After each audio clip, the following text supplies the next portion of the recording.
Министерството за економија донесе одлука за една недела да го продолжи рокот за аплицирање за јавните повици за грантови за туристичките агенции, игротеките, рестораните за свадби, ноќните клубови, туристичките водичи, како и за повратна туристичка такса, кои се дел од четвртиот сет мерки на владата за поддршка на туристичко-угостителскиот сектор.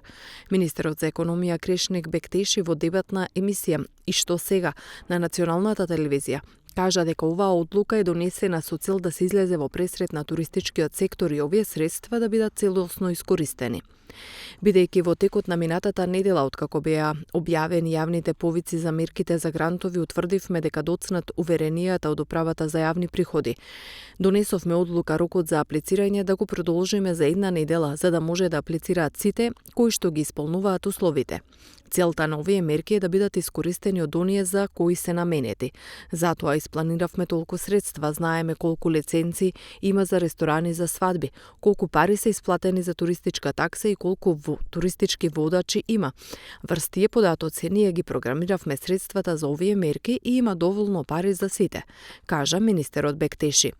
Во меѓувреме, представниците на туристичкиот сектор при Стопанската комора бараат законски измени за да ги сочуваат бизнисите. Сепак укажуваме дека хотелиерите имаат проблем со промена на мерката за поддршка за платите и во таа насока официјално поверуваме до институциите законски измени.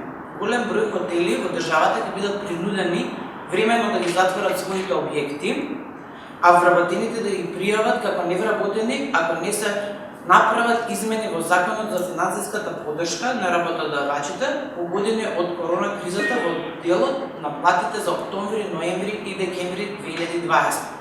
За таа цел, преку Сдруженијето на угостителството и туризмот при Стопанската комора Македонија бараме измена на Законот со бришење на алинеја 2 и алинеја 3 од член 3 став 3 од Законот.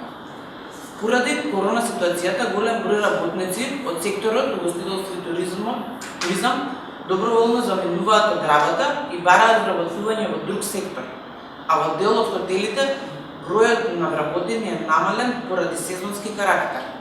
На почетокот на минатата недела Министерството за економија објави 5 јавни повика за враќање на уплатената такса за привремен престој за 2019 година на сите категоризирани угостителски објекти, грантови за туристички агенции, грантови за категоризирани ресторани за свадби, грантови за игротеки, грантови за лиценцирани туристички водичи, за што се предвидени средства во износ 7,5 милиони евра, а аплицирањето е електронски преку платформата Дома си е дома.